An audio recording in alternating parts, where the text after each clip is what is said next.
అభివృద్ధి చేసినాం.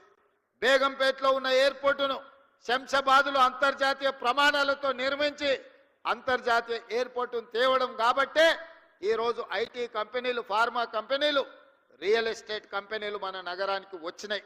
అందుకే ఈరోజు ఈ నగరం ఈ తెలంగాణ రాష్ట్రంకు వస్తున్న ఆదాయంలో 65% ఆదాయం రాష్ట్ర ఖజానాకు హైదరాబాదు, రంగారెడ్డి జిల్లాల నుంచే వస్తుంది అనంటే ఆనాటి ముఖ్యమంత్రులు ముందు చూపుతోటి ఈరోజు ఈ కార్యక్రమాలన్నీ చేపట్టింది కాబట్టి ఈ నగరం అభివృద్ధి చెందింది.